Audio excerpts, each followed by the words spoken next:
UPSC, BPSC या SSC का जो एग्जाम होता है, एग्जाम के बाद उसके जो रिजल्ट है वो 3 महीना 4 महीना बाद क्यों? इससे बच्चे के भीतर डर है कि हमारी हेराफेरी होती है।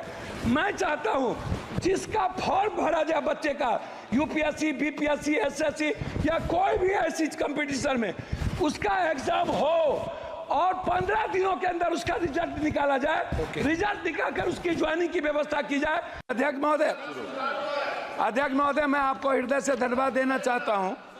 सबसे पहले मैं माननीय मंत्री महोदय जी, मैं आपको शिक्षक जो सरकारी स्कूल में शिक्षक हैं उनमें और प्राइवेट स्कूल में शिक्षक हैं, उनकी दोनों की गुणवत्ता, आपसे मेरा आग्रह है कि शिक्षक की गुणवत्ता को जब तक आप समय समय पर 3 साल, 2 साल, 4 साल, 6 साल के अंदर 3 पीरियड के अंदर उसका एग्जामिनेशन या उसकी ट्रेनिंग पीरियड को आप नहीं लेंगे तो सरकारी स्कूल के जो बच्चे हैं वो बेहतर भविष्य उनकी सुरक्षित नहीं होगी।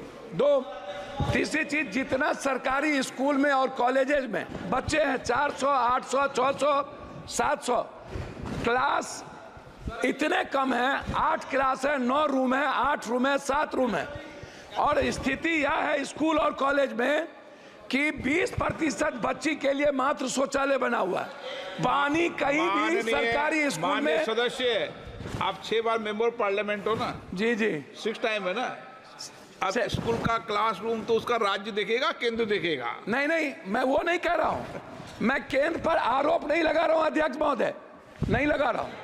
मैं क्या कह रहा हूँ, मेरा वो है, मेरा कहना यह है कि जो बिहार या देश की जो सरकारी स्थिति है, आप सबसे ज्यादा बिहार, कोटा में बिहार जाते हैं पढ़ने के लिए, आपको पता है अध्यक्ष महोदय।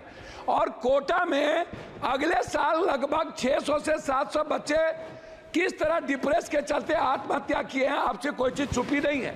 और आप वहां गार्जियन बन के, हमने कई बार सारे संस्थाओं के चेयरमैन से मैंने बातचीत की है, डिप्रेस में चले जाते हैं।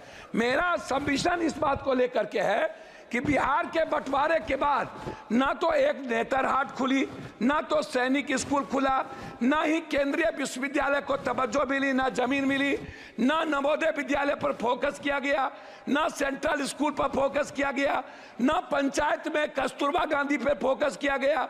बच्ची के लिए कोई सुविधा नहीं। हम लोगों ने केंद्रीय विश्वविद्यालय का मांग किया था पटना यूनिवर्सिटी को लेके। एक केंद्रीय विश्वविद्यालय भारत सरकार के द्वारा मोतिहारी में खुली, जिसका इतना अनैतिक है शिक्षा मंत्री महोदय। मैं चाहूंगा कि हर परिस्थिति में वहां के जो विश्वविद्यालय के वीसी है उनकी पूरी कदाचार की जांच जो मोतिहारी है उस पर, और पटना केंद्रीय विश्वविद्यालय को बनाने का मेरा आपसे आग्रह हो। एक पूर्णिया कोसी सीमांचल का पूरा दूसरा उपराजधानी, मैं पॉइंट पर दूसरी उपराजधानी है मेरा, मैं 2 मिनट में खत्म कर दूंगा अध्यक्ष महोदय, थोड़ा सा। दूसरी उपराजधानी है, क्या आप केंद्रीय विश्वविद्यालय बनाने के लिए पूर्णिया कॉलेज को आप देखे हुए हैं? दूसरा चीज है डीएलएड और बीएड। लगभग सरकारी कॉलेज में डीएलएड और बीएड को आपको खोलना चाहिए, क्योंकि शिक्षक को बढ़ाने की जरूरत है। उसमें हम कस्बा में और जगह चाहते हैं। इंटर कॉलेज को हम चाहते हैं रुपौली, और साथ साथ हम चाहते हैं कोढ़ा।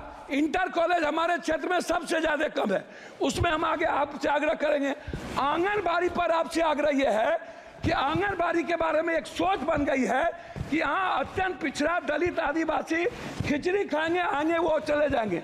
आंगनबाड़ी की सेविका की ना तो उसका क्वालिटी है, ना कोई क्वांटिटी है, ना उनकी तनख्वाह बढ़ती है, और ना ही बच्चों को आने का कोई सुविधा है। मेरा आग्रह इतना है आपसे कि जो बच्चे जाएं, जो कॉलेज के बच्चे हैं, लगभग कोचिंग के लिए बाहर जाते हैं, क्लास से बच्चे चले जाते हैं, स्कूल के बच्चे खिचड़ी खाने के बाद 80% चले जाते हैं, वो नहीं पढ़ते हैं। कॉलेज के बच्चे नहीं पढ़ते हैं, वो कोचिंग में चले जाते हैं। ये जैसे